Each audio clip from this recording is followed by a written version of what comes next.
गुरुजी, श्रद्धा दास जी और जितने भी संत महात्मा यहाँ पर पहुंचे हैं, मैं उनका भी दिल की गहराइयों से धन्यवाद करता हूँ।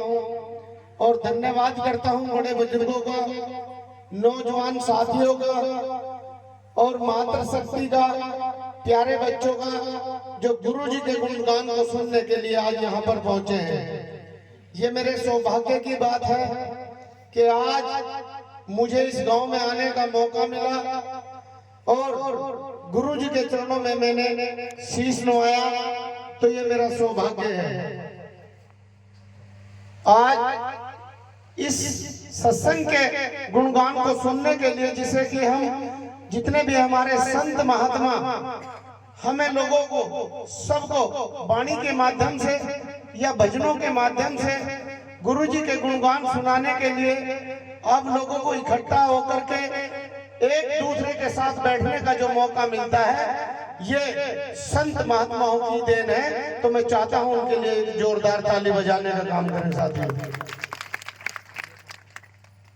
भारतीय शिक्षा चैरिटेबल ट्रस्ट के साथ हमारे चलकर आए हमारे दिनेश बालियान जी, जो हमारे जिला मंत्री हैं, और भाई शुभम मेहरा जी जो प्रतिनिधि हैं, और भाई सत्यम जो हमारे साथ चल करके आए हैं। मैं उनका भी दिल की गहराइयों से धन्यवाद करता हूं। और धन्यवाद करता हूं, चाहे राजनीतिक व्यक्ति हो या सामाजिक व्यक्ति हो, जो मंच पर बैठे हैं उनका भी बहुत बहुत आभार। और एक मैं क्षमा प्रार्थी हूं कि इस बार मेरी तबीयत खराब थी और मैं गंगों के इस प्रोग्राम में नहीं जा पाया, तो मैं उनके लिए हाथ जोड़कर माफी मांगता हूं। मेरी हकीकत में तबीयत खराब थी, जिससे कि मैं घर पर। देखिए, भारतीय शिक्षा चैरिटेबल ट्रस्ट संपूर्ण भारत के अंदर शिक्षा की मुहिम चला रही है, जिसमें भारतीय शिक्षा चैरिटेबल ट्रस्ट की पूरी टीम शिक्षा, चिकित्सा, रोजगार, पर्यावरण, प्रकृति, बहन बेटियों की शादी, मंदिरों में कलश या कहीं पर भी संगमरमर की मूर्ति अगर संत शिरोमणि गुरु रविदास महाराज जी की नहीं है, तो वो आकर के रजिस्ट्रेशन करा सकते हैं। जो भी हमारे संत महात्मा वहां पर भी जाकर के अपना रजिस्ट्रेशन करा सकते हैं, तो ये भाई उनको संगमरमर की मूर्ति देने का काम करेगा साथियों। और किसी भी मंदिर के ऊपर अगर कलश नहीं है, तो हम कलश भी भेंट करते हैं। और आने वाले 23 मार्च 2025 को सर्व समाज की 11 बेटियों की शादियां करने जा रहे हैं, जिसमें आप लोग सभी लोग आमंत्रित हैं। वहां पर पहुंच करके उन बच्चों को आशीर्वाद देने का काम करें। गुरुजी, मैं आपको बता देना चाहता हूं कि हमने 11 लड़कियों की शादियों की कसम खाई थी, लेकिन वो 11 से बढ़कर गुरुजी 12 हो गई है। एक बेटी उत्तराखंड से चल करके आई है कि कैसे भी करके इस बेटी की शादी करनी है, और ये सब आप ही का सहयोग और आशीर्वाद है कि ये बढ़ने की तरफ ही चल रहा है। जिस तरीके से एक भाई, एक पिता पूरी ताकत लगा करके अपनी बहन बेटी को विदा करने का काम करता है, उसी तरीके से ये भारतीय शिक्षा चैरिटेबल ट्रस्ट की टीम आप लोगों के माध्यम से उसको उसी तरीके से विदा करने का काम करेगा साथियों। देखिए, डॉक्टर बी.आर. अम्बेडकर जी ने शिक्षा के ऊपर कक्षा 1 से लेकर के उनकी पढ़ाई जिस उच्च स्तर तक हुई, उन्होंने बाहर जाकर भी पढ़ाई की है और अपने 4-4 बच्चों को भी कुर्बान किया है, लेकिन पढ़ाई को नहीं छोड़ा है साथियों। आप समझ सकते हैं कि पढ़ाई के अंदर कितनी ताकत है। और अपने बच्चों को कुर्बान करने के बाद, संविधान लिखने के बाद भी उन्होंने पढ़ते पढ़ते और लिखते लिखते ही अपने प्राण अपनी टेबल पर त्याग दिए थे साथियों। तो आप समझ सकते हैं कि शिक्षा के अंदर कितनी ताकत है।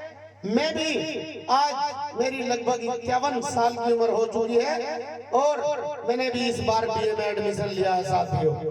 मैं बीए करूंगा, एलएलबी करूंगा और जिया तो पीएचडी भी करूंगा। कुछ दिन पहले ही हमारी गुरुजी से बात हो रही थी, आदरणीय हमारे श्रद्धा दास जी से, वो भी बोल रहे थे कि वो भी आगे की पढ़ाई अपनी जारी रखेंगे जो आप लोगों के बीच में है। अब आप लोग सोच रहे होंगे कि हम लोग अब पढ़ क्यों रहे हैं, कोई हमें नौकरी थोड़ा ही लगनी है, लेकिन शिक्षा से जितना भी ग्रहण कर सकते हैं वो हमें करना चाहिए। और जो आने वाली हमारी पीढ़ी है, जब वो ये देखेगी कि अगर इस उम्र में हमारे बड़े पढ़ सकते हैं तो शिक्षा के अंदर कुछ न कुछ ताकत है, तो हमारे बच्चों के अंदर भी भावना जागृत होगी कि जिससे हमें ज्यादा से ज्यादा पढ़ना है। साथियों, भारतीय शिक्षा चैरिटेबल ट्रस्ट कक्षा 1 से लेकर के कक्षा 8 तक की जो बच्चों की बुक्स है वो गांव-गांव जाकर के पाठशालाएं खोल करके उनको उसको तो पढ़ाने का काम करेगी।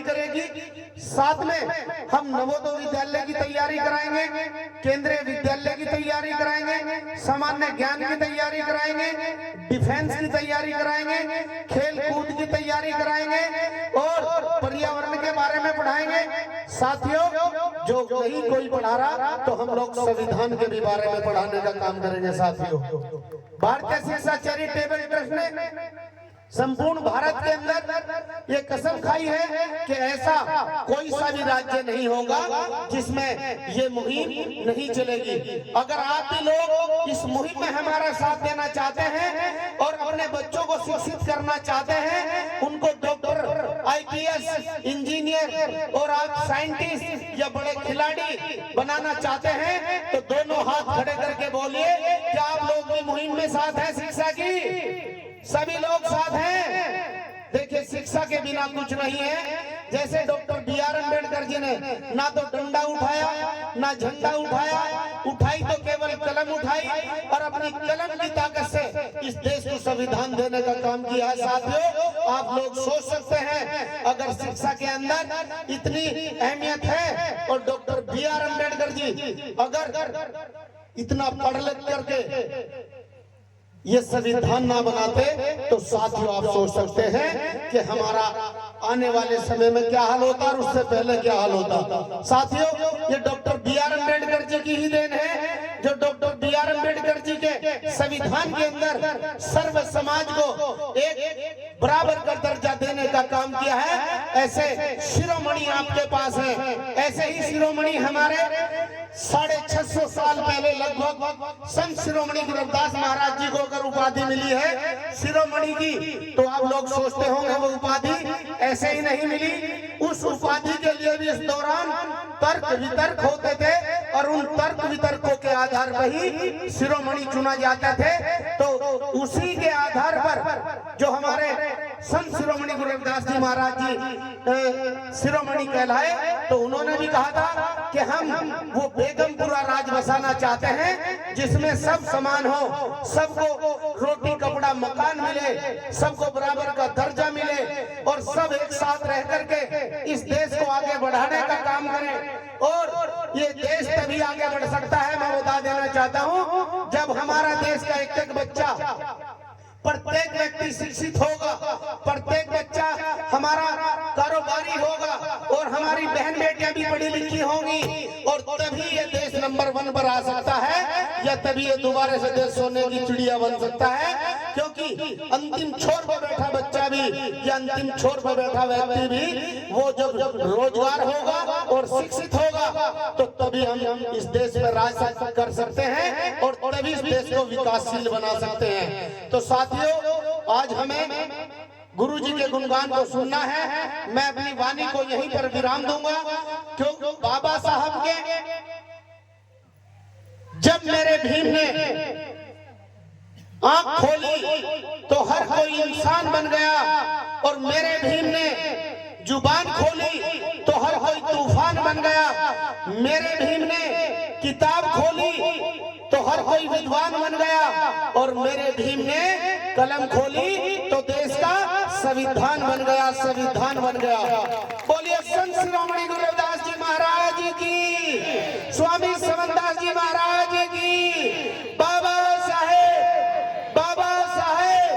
भारत में जन्मे सभी संतों गुरुओं महापुरुषों की बहुत बहुत धन्यवाद, बहुत बहुत आभार। अपनी वाणी को विराम देने से पहले एक शब्द और कहूंगा, जितने भी हमारे प्यारे बच्चे हैं और जितने भी हमारे नौजवान साथी हैं, मैं उनसे एक ही अपील करनी चाहूंगा कि जिस टाइम अपने घर से निकले तो अपने मम्मी पापा के पैर छूकर निकले और अपने गुरु जी के सामने माथा टेक करके निकले।